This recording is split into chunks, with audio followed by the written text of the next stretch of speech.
ये LLB fourth semester में आपका पेपर फोर्थ में juvenile justice child care and protection act 2000 के सेक्शन 34 के संदर्भ में बाल गृह चिल्ड्रंस होम के बारे में दिया गया है। वो चिल्ड्रन होम कैसे क्या किस रूप में स्थापित होते हैं उसके बारे में दिया गया है। ठीक ना। राज्य शासन स्वयं, कौन? राज्य शासन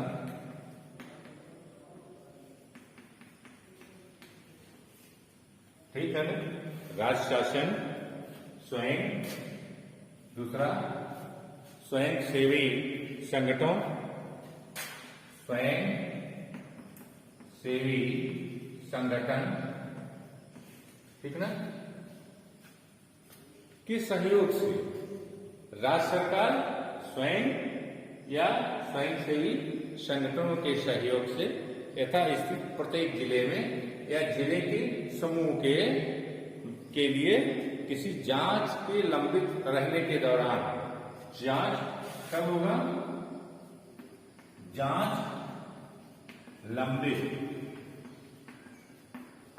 लंबित रहने के दौरान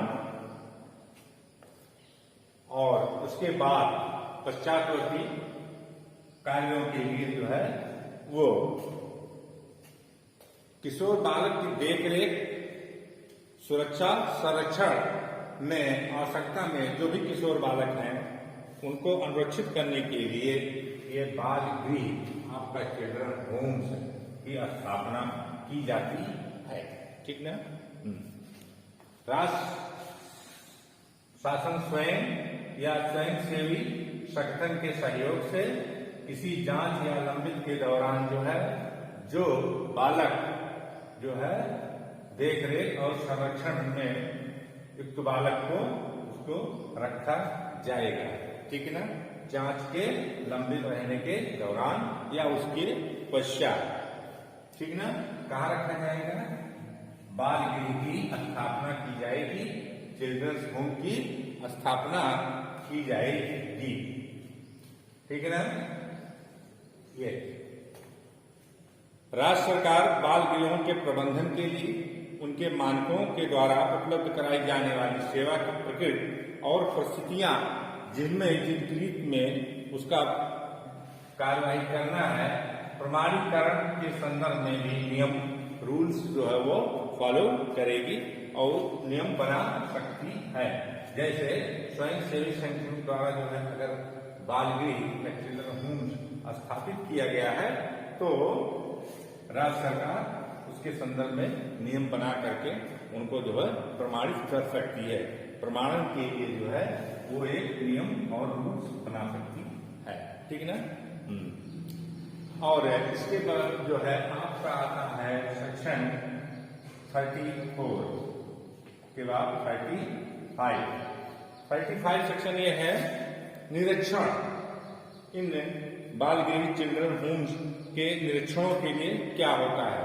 राज्य शासन बाल गृहों के निरीक्षण हेतु जो है जिला या नगर में निरीक्षण समितियों का स्थापना करेगी। किसकी करेगी? निरीक्षण समिति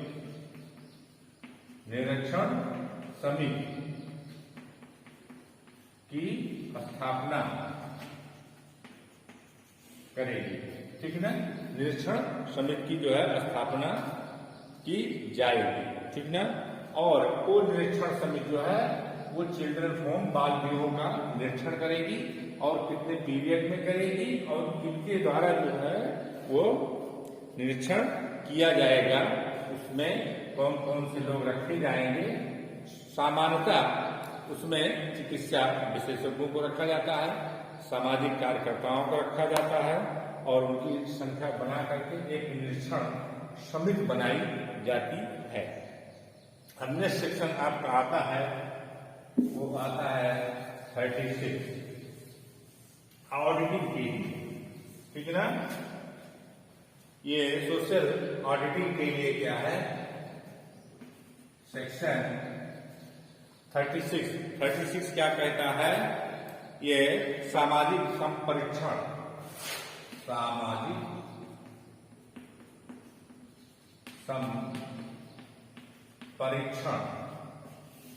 इसको सोशल जो है ऑडिटिंग भी कहते हैं।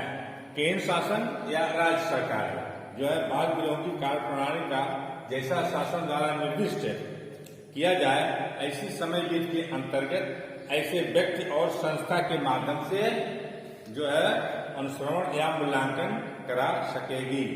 ठीक ना?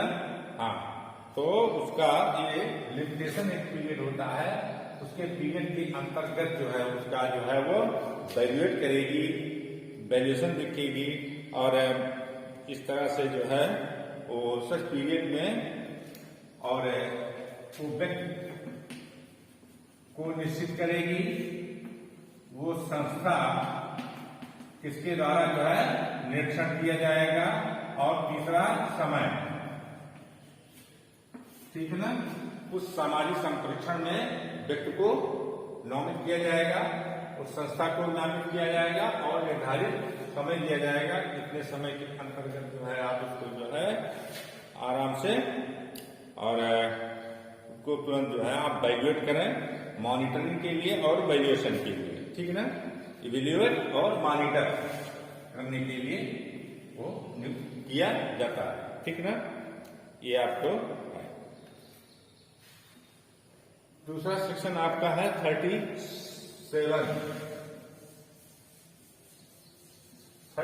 में सेक्शन 37 क्या कहता है? आश्रय गृह, इनको बोलते हैं आश्रय गृह, शेल्टर होम। ठीक ना? शेल्टर, इसको बोलते हैं शेल्टर होम। ठीक ना? इनको शेल्टर होम्स बोलते हैं। राज्य शासन प्रतिष्ठित एवं सक्षम स्वयंसेवी संगठन, नंबर कौन करेगा? राज्य सरकार, राज्य शासन। दूसरा प्रतिष्ठित स्वयंसेवी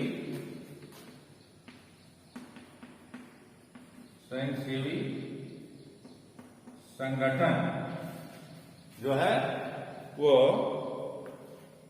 मान्यता दे सकेगा उन किशोरों और बालकों के लिए स्थापित करने और प्रशासन करने के लिए सहायता दे सकता है। ये बाल गृह जो है ये आश्रय गृह का निर्माण करने के लिए राज्य सरकार किसी प्रतिष्ठित स्वयंसेवी संगठन को सहायता कर सकता है इस आश्रय गृह के निर्माण के लिए और उनकी सहायता की। ठीक ना?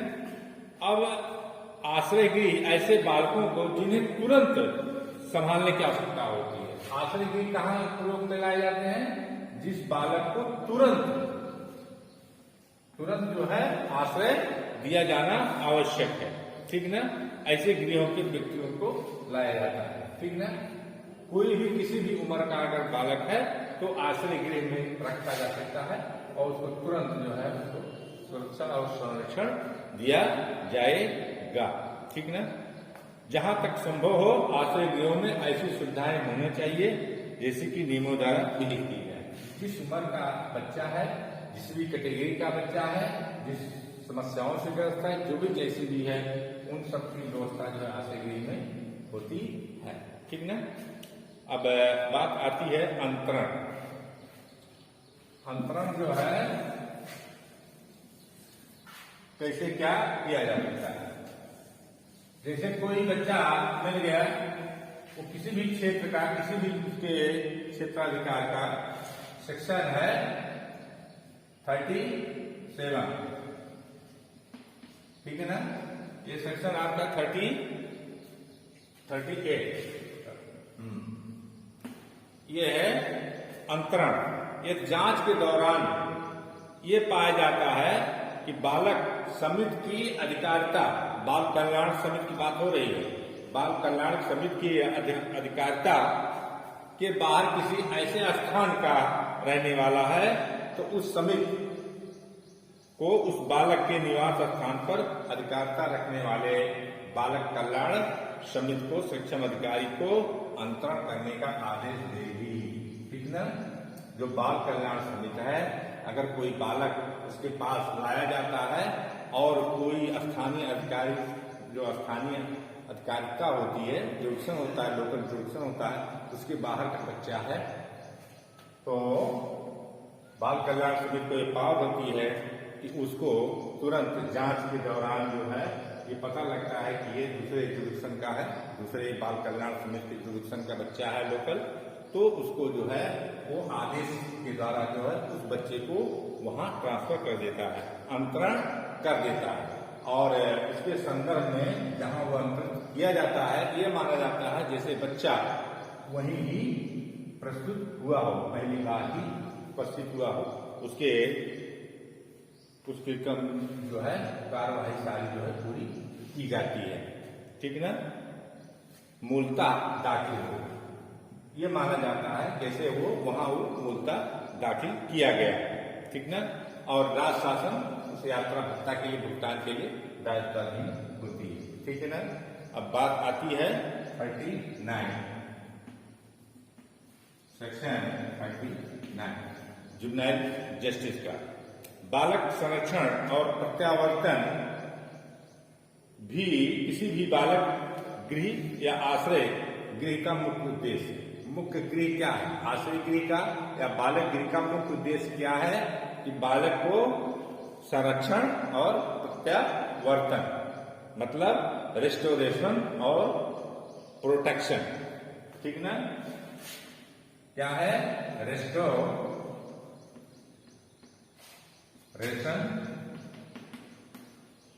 और प्रोटेक्शन,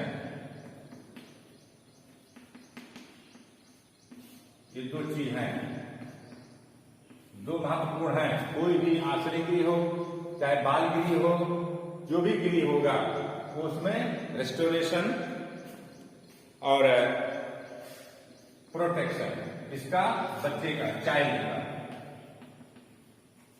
यही मुख्य उद्देश्य है। मेन ऑब्जेक्ट यही आपका होता है, मेन ऑब्जेक्ट यही होता है। ठीक है ना। मेन ऑब्जेक्ट किसी का बाल गृह हो चाहे आश्रय गृह हो, ठीक है ना, शेल्टर होम्स हो या वो ये गृह हो, बाल गृह हो या शेल्टर गृह हो, सबका मुख्य आवश्यक क्या होता है? मेन ऑब्जेक्ट क्या होता है? रेस्टोरेशन, प्रोटेक्शन, उसको संरक्षण और प्रत्यावर्तन। ठीक ना। जहां बालक यथास्थित गृह या आश्रय देख रेख में संरक्षण में हो रहा है, बालक गृह आश्रम यथास्थित ऐसे कदम उठाने चाहिए जिससे बालक के शिक्षा, चिकित्सा और सामाजिक पुनरीकरण हो जाए। ठीक है ना। जो भी अस्थायी या अस्थायी परिवार से अलग हुआ है बच्चा कोई, उसके लिए शिक्षा, चिकित्सा और सामाजिक एकीकरण का व्यवस्था करे। ठीक ना। और समिति को ये शक्तियां प्राप्त होती हैं कि जो उसके देख रेख और संरक्षण के आवश्यकता वाले कोई बालक हैं, उनके माता पिता, अभिभावक, उपयुक्त व्यक्ति, पहले किसको देंगे? माता पिता। कोई बालक मान लीजिए मिल गया तो उसको पहले क्या देने प्राथमिकता होगी? उनके माता पिता को पता किया जाएगा, माता पिता को किया जाएगा। ठीक है ना। अभिभावक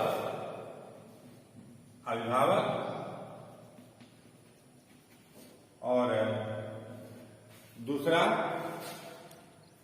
उपयुक्त संस्थान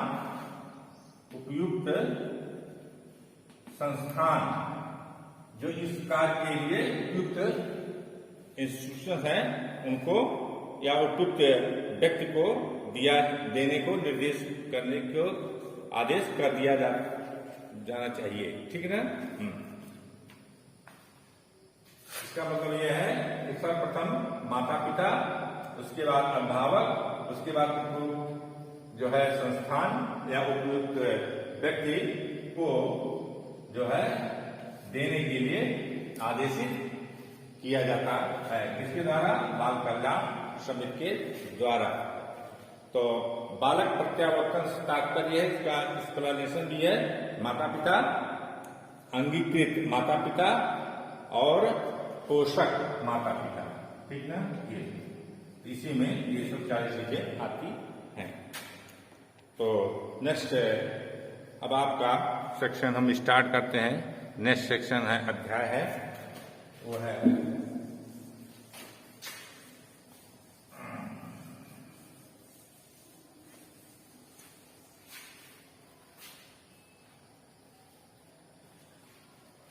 सेक्शन 40। सेक्शन 40 क्या कहता है? पुनर्वास। पुनर्वास, उसके बाद सामाजिक एकीकरण,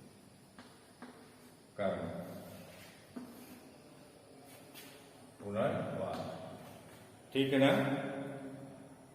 पुनर्वास और सामाजिक एकीकरण,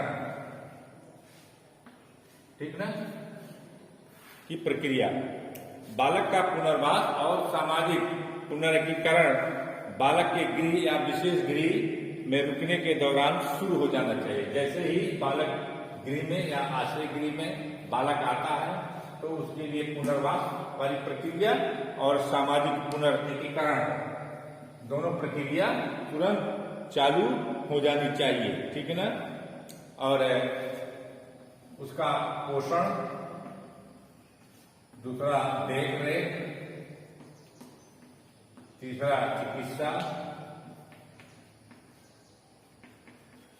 सारी व्यवस्था तुरंत चालू हो जाना चाहिए, ठीक ना? और अब उसके बाद आते हैं अंगीकरण। ज्ञान लेंगे, अंगीकरण मतलब अडॉप्ट करेंगे। उसकी प्रक्रिया क्या होती है? 40 सेक्शन 41 अंगीकरण, ठीक है ना? अंगीकरण क्या है? बालकों की देखरेख और संरक्षण में उपलब्ध कराने का प्राथमिक दायित्व उसके परिवार का होता है। नंबर 1 क्या होता है? परिवार, ठीक है ना? परिवार नंबर 1 पे आता है। बालकों की देखरेख और संरक्षण करने का सर्वप्रथम दायित्व किसका आता है? परिवार को आता है, ठीक है ना?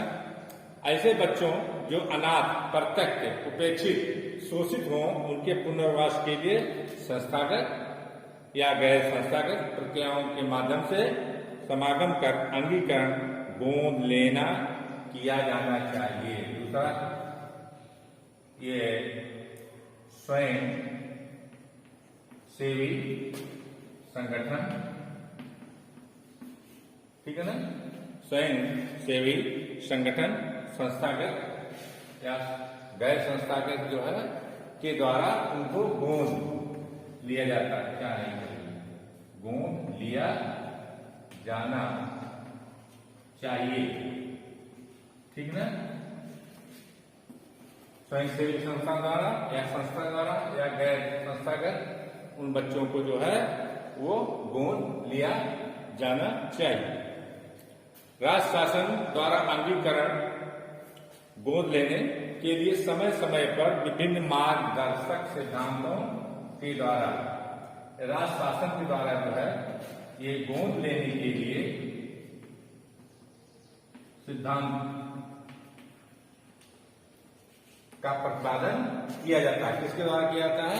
राज्य सरकार के द्वारा। किन सिद्धांतों से, किन रूल और रेगुलेशन के तहत जो है उनको गोद लिया जाएगा। बच्चों को किस रूप में कैसे कैसे अंगीकरण किया जाएगा और रखते हुए बोर्ड बच्चों को अंगीकरण देने में राज्य शासन द्वारा इस संबंध में समय समय पर जारी मार्गदर्शक सिद्धांत, ये मार्गदर्शक जो है मार्गदर्शक सिद्धांत जो सिद्धांत जो है प्रतिपादित किए जाएंगे राज्य सरकारों के द्वारा जिससे ये गोद लेने की जो प्रक्रिया है वो कैसे किस रूप में संपन्न होगी इसके बारे में किया जाएगा। ठीक है ना। बाल गृह राज्य शासन द्वारा अनाथ बच्चों के लिए संचालित संस्थानों को धारा 3 के अधीन जारी मार्गदर्शक सिद्धांतों के अनुसार बालक की सुरक्षा और उन्हें रखने के अंगीकरण करने के लिए अभिकरण के रूप में मान्य किया जाना चाहिए। ठीक है। अब बात आती है कि कोई बालक अंगीकरण के लिए प्रस्तुत नहीं किया जाना चाहिए। कोई बालक गोद अंगीकरण के लिए कब प्रस्तुत करना चाहिए, इसके बारे में कुछ कंडीशंस हैं, वो हम आपको बता रहे हैं। वो कंडीशंस क्या हैं? नंबर एक क्या है कि कोई बालक अंगीकरण गोद के लिए प्रस्तुत नहीं किया जाना चाहिए जब तक कि प्रत्येक बालक के प्रकरण में समिति के 2 सदस्य या घोषणा न करें कि बालक विधिक रूप से स्वतंत्र है। जब तक वो विधिक रूप से स्वतंत्र नहीं, जब स्वतंत्र होगा तभी उसका जो है अंगीकरण किया जा सकता है। दूसरा क्या होगा? जब तक अभ्यर्थित प्रत्येक जो है बालक के प्रकरण में माता पिता द्वारा पुनर्विचार के लिए 2 महीना माता पिता कितना 2 महीना पुनर्विचार के लिए समय न दिया गया हो कि वो जब तक माता पिता उसका पुनर्विचार 2 महीना समय न व्यतीत हो जाए तब तक आप उसको अंगीकरण गोद के लिए नहीं दिया जा सकता। ठीक है ना। ऐसे तीसरा क्या है? ऐसे बालक के मामले में जो समझ सकता है और अपनी सहमति व्यक्त कर सकता है, उसके सहमत के बिना बालक जो समझदार है उसकी सहमत से ही गोद वाली प्रक्रिया अंगीकरण वाली प्रक्रिया की जा सकती है। ठीक ना। ये है 3 ग्राउंड है। विधिक रूप से जब तक बालक स्वतंत्र नहीं है। ठीक है ना।